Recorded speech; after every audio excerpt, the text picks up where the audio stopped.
Reka mbifurize kugira igitondo cyiza mwebwe mukomeje kudukurikira mukomeje kuba natwe muri gahunda z'amakuru ndetse n'ibiganiro bitandukanye ndizera neza ko mukomeza kugenda amugubwa neza aho muri imbere mu Rwanda mu gihugu ndetse no hanze y'igihugu cy'u Rwanda.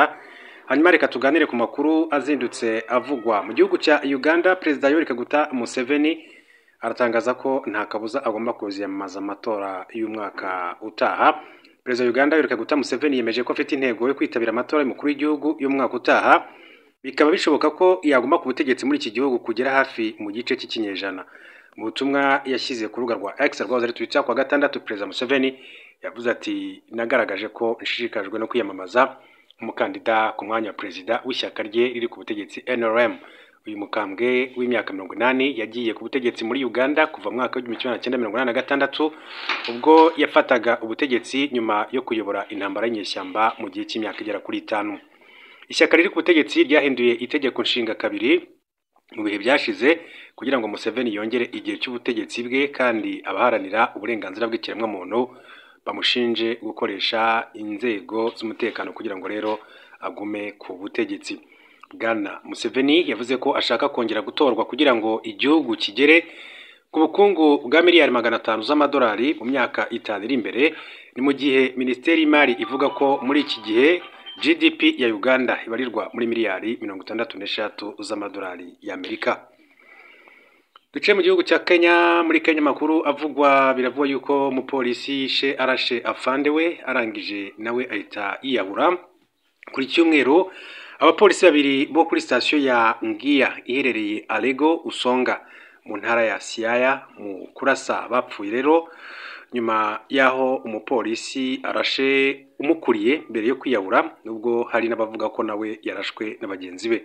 Polisi yavuze ko umupolisi yabanje gusanga umukiriya iwe mu nzu maze rero aramurasa amwegereye akoresheje imbunda ye yo mu bwoko bwa G3, nyuma nawe aza gupfa yiyahuye. Abayibonye bavuga ko uwagabye igitero uzwi ku izina rya Constable Martin Mwendwa yagiye kwa mugenzi we umukuriye mu masaha 12 za mu gitondo yitwaje imbunda ya G3. Ibi ni nyuma rero yo kumena urugi kugira ngo rero yinjire, agahita arasa Caporal Chesise mu gatuza akikubita hasi, yamurashije mu gatuza no kubiganza inshuro nyinshi cyane. Nyuma yo gukora ibi yahise rero yiruka yerekeza mu ishuri ryisumbuye ry'abakobwa rya Ngia, agenda arasa mu kirere nk'uko inkuru dukesha urubuga rwa The Star mu gihugu cya Kenya ibivuga. Polisi yavuze ko ubwo yari ku irembo y'ishuri nawe yirashe agapfa. Abandi batangabuhamya ariko bo bavuze ko uyu mupolisi nawe yarashwe na bagenzi be mu kurasana kwabereye imbere y'irembo ry'ishuri. Ibi ngo byabaye nyuma y'uko rero bagenzi be batabaye nyuma yo kumva amasasu menshi cyane. Impamvu y'ubwo bwicanyi ubu iracyakurikiranwa mu gihe imirambo yombi yimuriwe mu buruhukiro bw'ibitaro by'intara ya Siaya ngo ikorerwe ibizamini byo kwa muganga. Ibyabaye byateje akajagari mu mudugudu, abantu benshi rero bateranira aho byabereye muri iki gihugu cya Kenya muri rusange.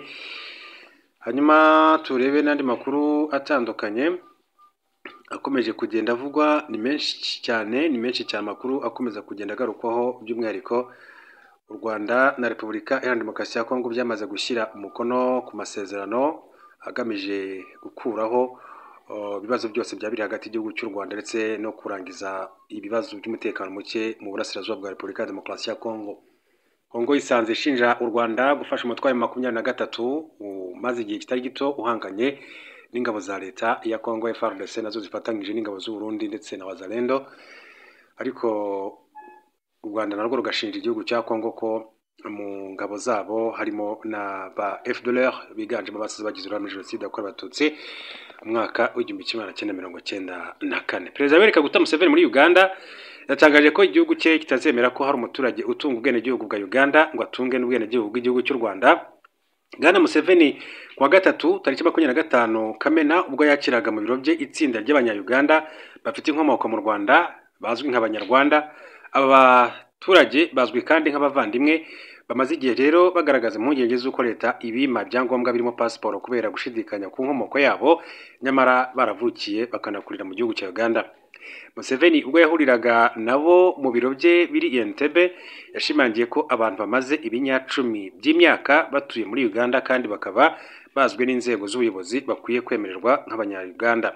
Ati abantu bamaze ibisekuruza batuye hano kandi abo batuye bakaba rero aho batuye bakaba bazi bakwiye gucunaguzwa cyangwa se ngo bimwe serivisi.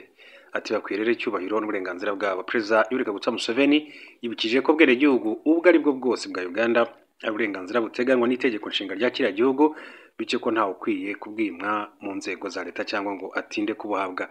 Yagize ati kugeza mu myaka y'1950 ubwo narimo nkurira intungamo twebwe abahoro twari igice cya Uganda. Itegeko nshinga ryo mwaka w'1995 rirasobanutse abari hano kugeza mu mwaka w'1926 n'abaturage ba Uganda.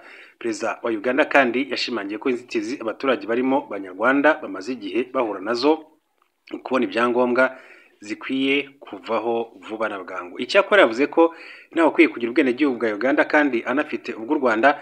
Ashimangira ko nawe aramutse akeneye kuba umunyarwanda byaba ngombwa ko aza kuba mu gihugu cy'u Rwanda.